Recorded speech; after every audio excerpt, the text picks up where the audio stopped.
ये संसार के पापी लोग हैं ना, उसे जीने नहीं देते, सबकी दृष्टि उसके प्रति खराब होता है।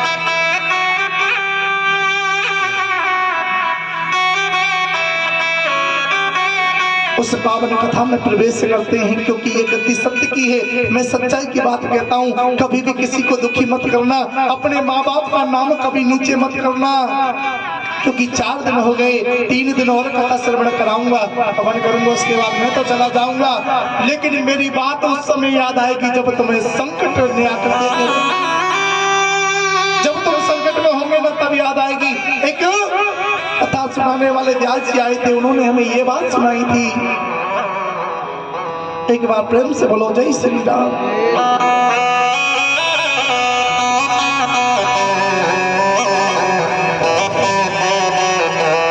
कभी आपकी माँ ने आपसे कुछ मांगा है क्या? यहाँ जितने भी पुरुष बन के बैठे हैं, एक बात बताओ, आपके घर में सबकी डिमांड होगी, लेकिन कभी माँ डिमांड नहीं करती। एक कवि ने बड़ी सुंदर बात कही है कि जब कोई परदेश और जाता है बेटा,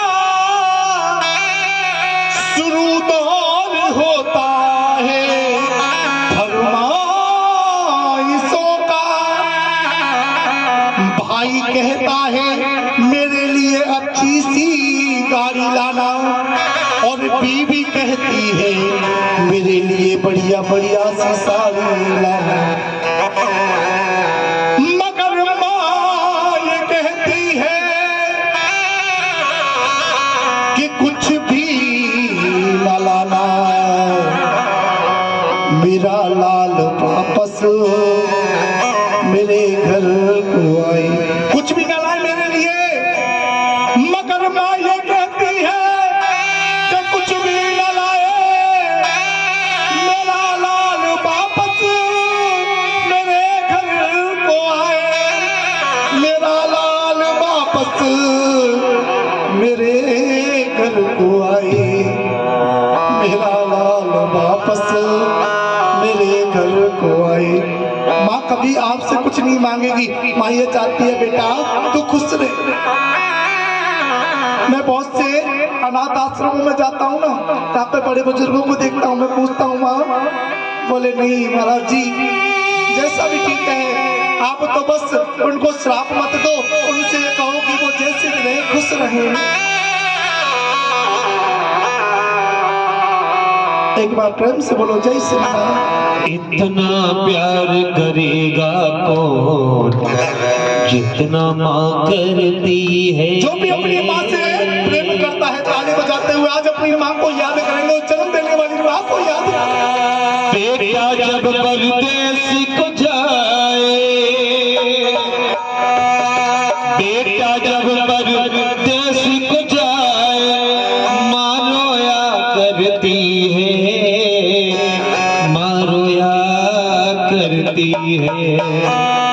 इतना प्यार करेगा तो इतना माँ करती है। इतना प्यार करेगा जितना माँ करती है। बेटा जब परदेश को जाए, बेटा जब परदेश को जाए, माँ रोया करती है, माँ रोया करती है। इतना प्यार करेगा कौन जितना माँ करती है। करेगा कौन जितना माँ करती है।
जाए, बेटा जबरदस्ती को जाए, माँ रोया करती है, माँ रोया करती है, माँ रोया करती है।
जितना माँ रखती है, इतना ध्यान करेगा कौन, इतना माँ करती है। ओ बेटा जबरदस्ती को जाए, बेटा जबरदस्ती को जाए, माँ रोया करती है, माँ रोया करती है, माँ रोया करती है। जब बेटा चला जाता है ना महाराज, छिप छिप करके रोती है, किसी को दिखाती नहीं। बेटा तू चला गया, अरे तुझसे बढ़कर के कोई चीज नहीं है बेटा। धन दौलत की जरूरत नहीं होती माँ को। जब मेरी माँ ने मुझे भेज दिया ना, बड़े बुजुर्ग बताते थे मेरी माँ रोया करती थी, लेकिन जब मैं आया ना, मेरी माँ ने कभी मुझे एहसास नहीं होने दिया कि वो मेरे लिए रोई है। अरे उस माँ से बढ़कर के कौन सी चीज होगी जिसने अपने बेटे को कुछ बनाने के लिए बचपन में ही भेज दिया। जा बेटा तो कुछ बन करके आएगा, कम से कम याद तो करेगा। जिसे ध्रुव को सुरुचि ने महाराज अज्ञानता बस ही भगवान की शरण में भेजा, लेकिन भगवान को प्राप्ति करने के लिए भेज दिया। आपसे सिर्फ एक बात कहूंगा, कथा करने का मुझे कोई शौक नहीं है, ना मुझे इस कथा से पैसे कमाने का शौक है। पैसे कभी नहीं कमाता, मेरा सिर्फ एक ही लक्ष्य है कि जो भाई अपने माँ बाप की सेवा नहीं करते ना, अगर वो मेरी वाणी को सुने, वो अपने माँ बाप की सेवा करने लग जाए। जो बहन सास को पराई औरत समझती है, उसके लिए यही शिक्षा देता हूँ। अरे वो माँ तुम्हारी जन्म देने वाली थी, लेकिन ये माँ तुम्हारे जीवन भर का साथ देने वाली माँ है। अगर तुमसे कुछ कह दे, गाली भी दे दे ना, उसे सहन कर लेना। लेकिन उन माओ को भी एक सलाह देता हूँ, अपनी बहू को कभी बहू मत समझना, बेटी समझ करके उसका ध्यान रखना। महाराज कभी भी अनाथ आश्रमों की जगह नहीं बनाने पड़ेंगे कहीं भी। कभी ने एक सुंदर सी बात कही है, वो मैं आपसे कहता हूँ। हर बात को तुम भूलो भले, माँ बाप को मत भूलना। बात को तुम भूलो भलो, माँ बाप को मत भूलना। उपकार इनके लाखों हैं, इस बात को मत भूलना। अरे ये नहीं होते ना तो आज हमें इस संसार में कोई नहीं जानता कि मोहित कृष्ण शास्त्री कोई है। जन्म देने वाले वही थे। आज मैं यहाँ कथा कर रहा हूँ मेरे माँ बाप की बदौलत है, अन्यथा मैं भी कोई गुंडा बन जाता, सड़कों पर मवालियों की तरह घूमता। महाराज जीवन में इस बात को हृदय से उतार लो, एक बार प्रेम से बोलो जय श्री राम। आइए उस पावन का नाम प्रवेश करते हैं। महाराज अमृत एकादशी का व्रत किया करते थे। महाराज अमृत ने एकादशी का व्रत किया। महाराज सभी संतों को निमंत्रण भिजवाया, क्योंकि एकादशी का व्रत करते हैं ना, उस समय संत और ब्राह्मणों को भोजन अवश्य कराना चाहिए, भगवान का संकीर्तन करना चाहिए, भजन करना चाहिए। आज सभी संतों को निमंत्रण भिजवाया। महाराज जैसे ही संध्या काल हुआ, सारे संत कहने लगे, अरे अम्बरीश आप ऐसा करो, व्रत का पारायण कर लो, नहीं तो द्वादशी लग जाएगी। महाराज जैसे ही भगवान का चरणामृत आज हाथ में लेकर के मुखमंडल में डालने लगे, उसी समय दरवाजा ऋषि आ गया। बोले राजन रुक जाओ, मैं भी स्नान करके आता हूँ, उसके बाद में तुम व्रत का पारायण अपन दोनों साथ साथ कर लेंगे। महाराज विधि का विधान देखिए, आज समय और हो गया। जब सारे संतों ने कहा राजन द्वादशी लगने वाली है, जल्दी से व्रत का पारायण कर लो, अन्यथा तुम्हारा व्रत खंडित हो जाएगा, क्योंकि जब तक व्रत का पारायण नहीं किया जाता तब तक व्रत पूर्ण नहीं माना जाता। आज सारे संतों के कहने पर जैसे ही मुखमंडल में उस चरणामृत को डाला, उसी समय दरवाजा ऋषि वहां जाते हैं और क्रोध में भर करके महाराज अपने केसों से एक बाल तोड़ते हैं, उससे कृत्या नाम की राक्षसी पैदा होती है। जैसे कृत्या आई, दरवाजा ऋषि ने कहा जाओ और जाकर के अमृत को समाप्त कर दो। अमृत हाथ जोड़कर खड़ा हो गया, प्रभु अगर मैंने कोई गलती की है ना तो ये कृत्य मुझे मार दे। महाराज उसी समय मेरे गोविंद ने सुदर्शन चक्र को भेजा। आज सुदर्शन चक्र आया और आकर के महाराज अमृत की रक्षा करने लगा। जैसे कृत्या आई, आज सुदर्शन चक्र ने कृत्या का गोविंदाय नमो नमः। अब तो सुदर्शन चक्र अमरीश महाराज के चारों तरफ चक्कर काट करके दुर्वासा ऋषि के पीछे लग गया। अब तो दुर्वासा ऋषि तीनों लोकों में गए, भगवान भोलेनाथ के पास में गए, ब्रह्मा जी के पास में गए, विष्णु जी के पास में गए, लेकिन किसी ने उनकी रक्षा नहीं करी। भगवान विष्णु ने कहा भैया जिसके लिए ये गया है ना उसकी शरण में जाओ, वो तुम्हारी रक्षा करेगा। महाराज आज दुर्वासा ऋषि जैसे ही अम्बरीश महाराज के पास जाने लगे, उससे पहले अम्बरीश महाराज आज चरणों में गिर गए। दुर्वासा ऋषि कहने लगा वाह अम्बरीश वाह, अरे तेरे जैसा राजा इस संसार में कोई नहीं है, गलती मैंने की लेकिन क्षमा तू मांग रहा है, धन्य है तू। महाराज इसी वंश में आगे चल करके युवनाश नाम के महाराज हुए। महाराज एक बात बता दूं, सूर्य वंश में बिना यज्ञ के कोई संतान नहीं हुई और चंद्र वंश में बिना युद्ध के कोई विवाह नहीं हुआ। महाराज युवनाश महाराज ने पुत्रष्टि यज्ञ करवाया। वशिष्ठ मुनि आए, आकर के प्रतिदिन जल तैयार करते के घड़े में भर देते थे। लेकिन विधि का विधान देखिए साहब, रात्रि के समय युगनाथ महाराज उस जल को पी जाते हैं। प्रातः काल का समय हुआ, जैसे ही वशिष्ठ मुनि ने उस जल को देखा, जल गायब मिला। बोले ये जल कहाँ गया? और जैसे ही देखा ना, वो जल युगनाथ महाराज के पेट में बालक के रूप में दिखाई देने लगा। महाराज युगनाथ महाराज के पेट को चीर करके उस बालक को बाहर निकाला, और जैसे ही बाहर निकाला ना, वो बालक रोने लगा। अब बालक को दूध की जरूरत थी। उसी समय महाराज इंद्रदेव आए, और इंद्रदेव ने आकर के वो अंगूठा, अपना जो अंगूठा था उस बालक के मुख में दे दिया। तभी से एक चीज आपने नोटिस की होगी, छोटे छोटे बालक का अंगूठा चूसते हैं क्यों? कभी आपने सोचा क्यों चूसते हैं? महाराज इस अंगूठे में उनको दूध का स्वाद आता है। बड़े बड़े हो जाते हैं तब भी अंगूठा चूसते रहते हैं। महाराज इंद्र ने आया, और इंद्र जैसी आया तो उस बालक का नाम रखा गया मानधाता। महाराज इन्हीं मानधाता के जो पुत्र हुए उनका नाम था मुचकुंद जी महाराज, जो कि द्वापर युग में कालियावन नाम के दैत्य को उन्होंने अपनी आंखों से भस्म किया। इन्हीं मुचकुंद जी महाराज के पुत्र हुए, उनका नाम था त्रिबंधन जी महाराज, और त्रिबंधन जी महाराज के पुत्र हुए त्रिशंकु जी महाराज, और इन्हीं त्रिशंकु के जो पुत्र हुए उनका नाम था महाराजा हरिश्चंद्र, जिनको हम सत्यवादी राजा हरिश्चंद्र के नाम से जानते हैं।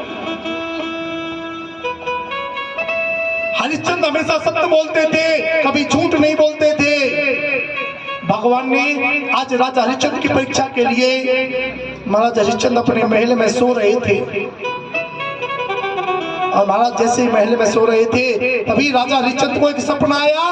सपने में विश्वामित्र जी आए। राजा हरिश्चंद्र विश्वामित्र जी को भोजन कराने लगे, और जैसे भोजन कराने लगे तो विश्वामित्र ने पूछा, महाराज राज्य में सब ठीक ठाक है? तो महाराज हरिश्चंद्र के मुख से निकल गया, महाराज सब कुछ आपका है तो सब ठीक ठाक क्यों नहीं होगा? विश्वामित्र ने 3 बार पूछा कि महाराज क्या कहा आपने? बोले सब कुछ आपका है तो ठीक ठाक क्यों नहीं होगा? सब कुछ आपका है। जैसे कहा सब कुछ आपका है। भोजन पूर्ण हुए, विश्वामित्र ने कहा महाराज आप मुझे दक्षिणा दो, क्योंकि भोजन के बाद में दक्षिणा होती है। महाराज हरिश्चंद्र ने कह दिया कि महाराज मैं दक्षिणा कहां से दूं? जो कुछ था सब तो आपका हो गया। खजांची को बुलाया, विश्वामित्र ने कहा आपने तो कहा था जो कुछ है सब मेरा है, तो तुम इसमें से कैसे देते हो? तुम अपने पास से दो। महाराज मेरे पास तो मेरी पत्नी, मेरे बेटे और मेरे अलावा कुछ भी नहीं बचा। महाराज जी रामायण कहती है, विश्वामित्र जी ने कहा खुद बिक जाओ या पत्नी को बेचो, चाहे बेच दो अपने बच्चे को, और भोजन के बाद में दक्षिणा होती है, चाहे सब कुछ बेच के मुझको दो। चाहे खुद बिको, चाहे पत्नी को बेचो, चाहे बच्चे को बेचो, लेकिन सब बिक जाओ, लेकिन मुझे दक्षिणा दो। महाराज हरिश्चंद्र ने कहा महाराज आप सबको बेचना चाहते हो? आज तीनों प्राणियों को लेकर के विश्वामित्र जी महाराज बीच काशी में जाकर के आवाज लगाने लगे कि एक दास लाया हूं संग में, उसके एक ही दासी है, और दासी के संग में आया बच्चा, अरे खरीद लो काशी वालों है। अरे काशी के वासियों, मैं एक स्त्री, एक पुरुष और एक बच्चा लेकर के आया हूं, अगर किसी को खरीदना है तो खरीद लो। अब तो बोली लगाने लगे। महाराज उसी समय एक ब्राह्मण ने देखा, महाराज हरिश्चंद्र की पत्नी का नाम था रानी तारावती।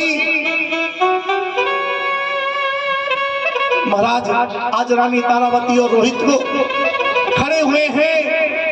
महाराज ब्राह्मण ने देखा इतनी सुंदर स्त्री है, अगर किसी दुष्ट की दृष्टि इस पर पड़ गई ना तो वो इसे ले जाएगा और इसके साथ में दुराचार करेगा। आज रानी तारावती को और महाराज रोहित को आज वो ब्राह्मण खरीद करके ले गए। महाराज आज जैसे ही खरीद करके लेकर के गए, सुबह से शाम हो गई, महाराज हरिश्चंद्र को कोई खरीदार नहीं मिला। आज महाराज हरिश्चंद्र मन में सोच रहे हैं, बारे विधाता तेरी क्या लीला है, कहा तो मेरे एक आवाज में हजारों लोग मेरे सम्मान में खड़े हो जाते थे, लेकिन आज जब मेरा वक्त बुरा आया है ना तो महाराज कोई मुझे खरीदने वाला भी नहीं है। कभी बड़ी सुंदर बात कहता है कि जब दिन गर्दिश के आते और हर शख्स बुराई देता है, और जब पड़ता है बुरा वक्त तो कोई ना साथी कहलाता है। जब बुरा वक्त आता है ना, जो कहते हैं ना हम तुम्हारा साथ देंगे, जीवन भर आपका संग देंगे, महाराज सब दूर हट जाते हैं। राजा हरिश्चंद्र को अपनी गलती का एहसास हुआ, सोचने लगे जब वक्त बुरा आता है ना तो कोई साथ नहीं देता। आज आंखों से अश्रु बह रहे हैं। उसी समय महाराज वहां से कालू नाम का सुपच गुजरा, एक मेहतर गुजरा। सोचने लगा भैया मुझे एक दास की जरूरत है। आज हरिश्चंद्र महाराज को वो कालू नाम का सुपच खरीद करके लेकर के इधर महारानी एक ब्राह्मण के यहाँ प्रतिदिन पूजा के लिए बाग में फूल तोड़ने के लिए जाती थी, पानी भर कर के लेकर के आती थी। विधि का विधान देखिए महाराज, आज जैसे ही रानी तारावती और नदी पर पानी भरने के लिए गई, उसी समय महाराज हरिश्चंद्र भी उसी नदी पर पानी भरने के लिए चले जाते हैं। महाराज जैसे ही नदी पर पहुंचे ना, रानी ने महाराज को देखा, बोले महाराज कैसे हो? आज महाराज जो शरीर में बलवान थे दुबले पतले दिखाई दे रहे हैं। बोले महाराज क्या आपका मालिक आपको खाना नहीं देता? महाराज हरिश्चंद्र कहने लगे देवी खाना तो देता है, लेकिन मैं काम करता हूँ ना, इसलिए दुबला पतला होगा।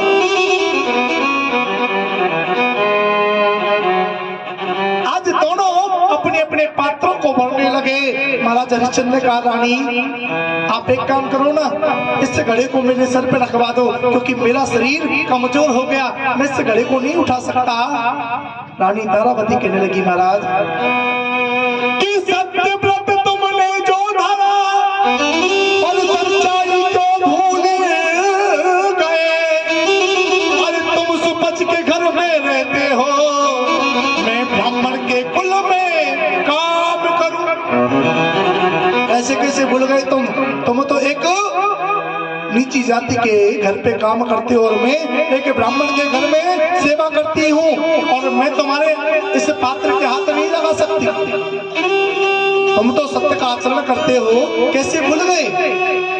ये सच्चाई है साहब। अरे वो कैसे हाथ लगाए? महाराज ने कहा बात तो तेरी सही है, लेकिन रानी मैं तो महाराज हरिश्चंद्र हूँ, मैं थोड़ी सुपच हूँ। बोले नहीं महाराज, तुम उसके घर में रहने के कारण तुम भी उसी की संज्ञा में हो गए। आज मना कर दिया पात्र के हाथ लगाने का, लेकिन रानी तारावती कहने लगी महाराज मैं तुम्हें एक उपाय बताती हूँ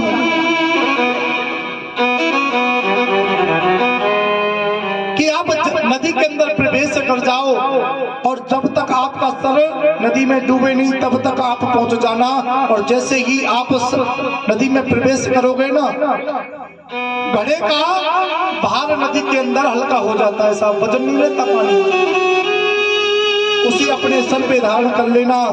आज महाराज हरिश्चंद्र ने ऐसा ही किया, और दोनों प्राणी अपनी अपनी गगड़ियों को भर करके अपने अपने मालिक के घर चले गए। इस दृश्य को जैसे ही भगवान विष्णु ने देखा, महाराज समझ गए आज भी यहाँ पर भी इस हरिश्चंद्र का सत्य नहीं तोड़ पाया। उसी समय विश्वामित्र जी को याद किया कि जाओ और जाकर के हरिश्चंद्र की परीक्षा और बढ़ा दो।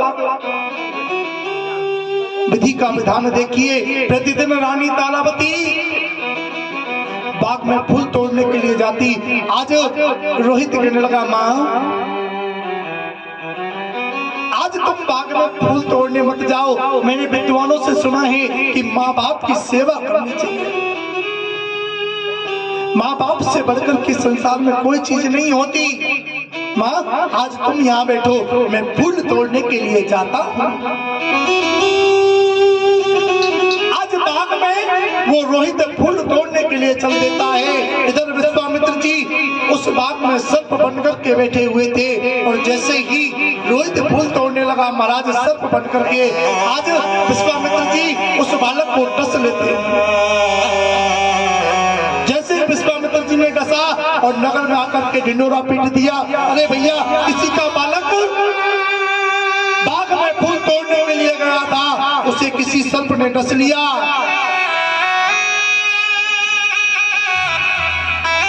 महाराज रानी तारावती के कानों में तभी ये बात पहुंची। रोती रोती रानी तारावती से प्यार और उस बाग में पहुंची और जाकर के उस बालक को देखा और बालक को देख करके महाराज रोने लगी। अरे बेटा, अरे रोहित आंखें तो खोल। अपनी गोद में ले लिया और गोद में देख करके रोने लगी और कहने लगी, बेटा आंखें तो खोल। अरे रोहित आंखें तो खोल। आज क्या कहती है महाराज, ओ बेटा मैया पुकारे मेरे लाल, आंखें तो खोल उसे तो खोल, आंखें तो खोल उसे तो खोल। ओ बेटा मैया पुकारे मेरे लाल, आंखें तो खोल उसे तो खोल।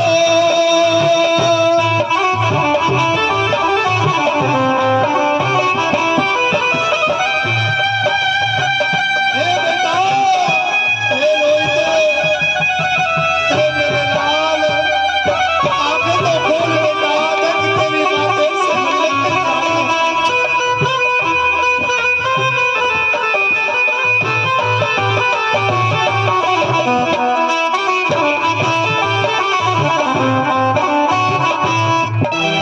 ओ तेरे बिन बेटा मेरा कोई ना सहारा, मेरी जिंदगी में करे थोड़ी गुजारा।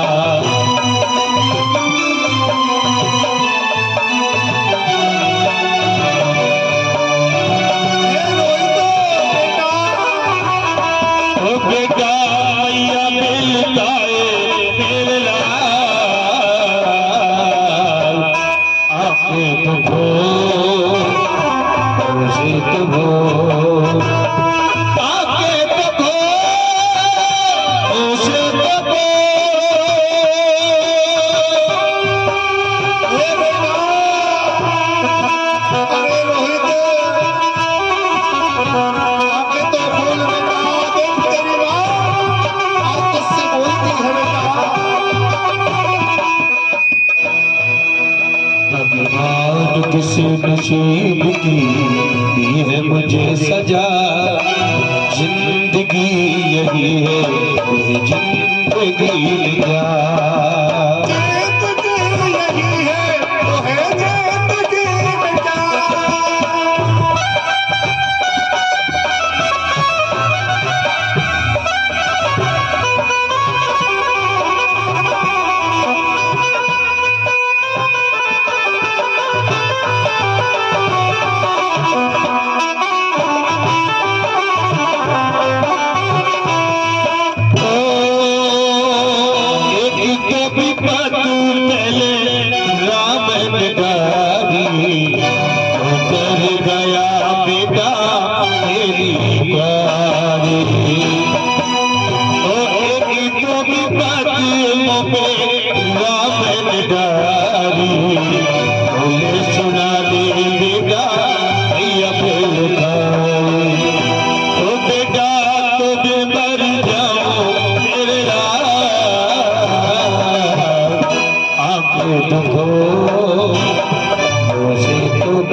आज रानी तारावती रोने लगी। बेटा, अरे तू मुझसे कुछ तो बोल। देख, तेरी माँ आई है, गोदी में बिठा लिया, आज लाड करने लगी। बेटा, अरे मेरे लाल, देख तू जब मुझसे कहता था माँ मैं तेरी सेवा करूंगा, बेटा तू मुझे छोड़ के नहीं जा सकता। सर को लेकर के रोने लगी। महाराज सुबह से शाम हो गई, रात्रि का समय हो गया। विश्वामित्र जी आए। हरि देवी सबको ज्यादा देर तक नहीं रखते। महाराज पहले का नियम था, जब कोई गांव में मर जाता था ना तो पूरे गांव में जब तक उसे जलाते नहीं थे तब तक चूल्हा नहीं जलता था। लेकिन आजकल तो साहब बगल में लाश पड़ी रही, लेकिन सब रोटी करके खा लेते हैं। महाराज जैसे विश्वामित्र ने कहा, आज रात्रि के समय महाराज कालू नाम के सुपज ने शमशान में ड्यूटी महाराज हरिश्चंद्र की लगा दी। आज रानी तारावती अपने बालक को लेकर के शमशान में जाती है। महाराज जैसे ही शमशान में जाकर के पहुंची,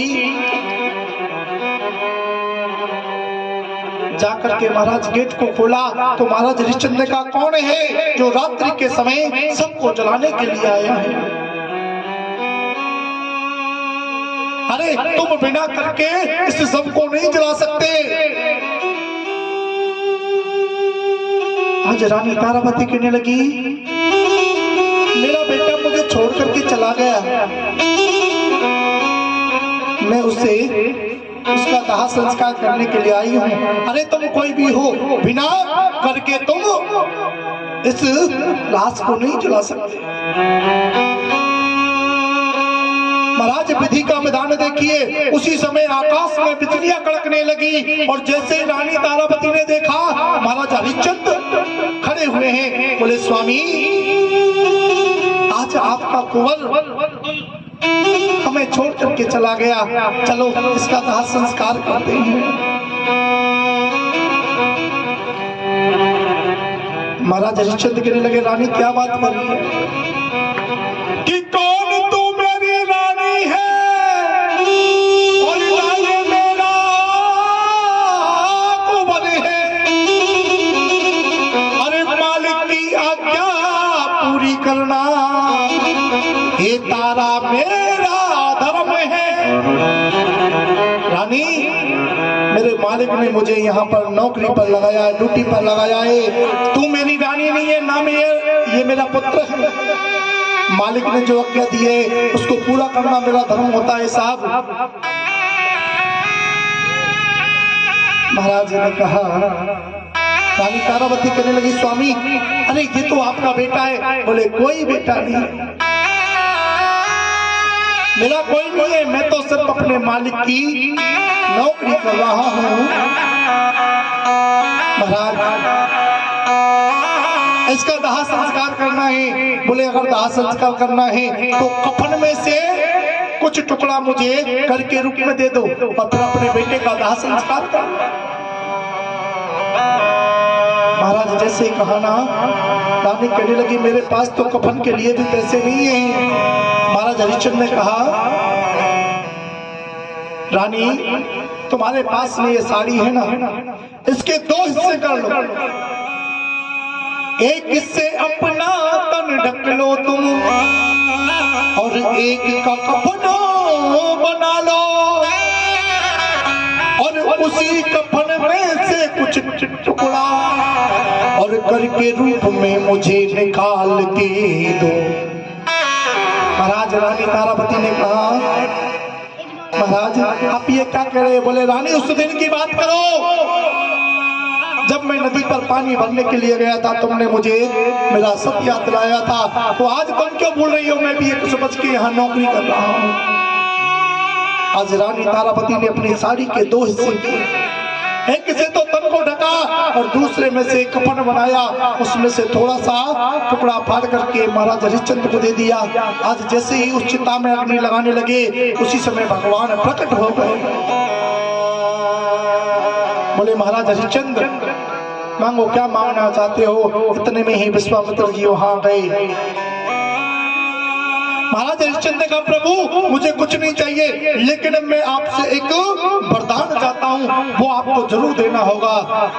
बोले महाराज मांगो, क्या मांगना चाहते हो? बोले महाराज जैसी मेरी परीक्षा आपने इस त्रेता युग में ली है ना, ऐसी कभी कलयुग में किसी भक्त की परीक्षा मत लेना, अन्यथा लोग भगवान से विमुख हो जाएंगे, भगवान को कोई नहीं मानेगा। और महाराज ये सच्चाई की बात है, अगर थोड़ा सा भी दुख तो महाराज हम देवी देवताओं की मूर्तियों को पीपल के नीचे रख के आते। बोले कोई देवी देवता नहीं, अरे जो लिखा है वो तो होगा महाराज।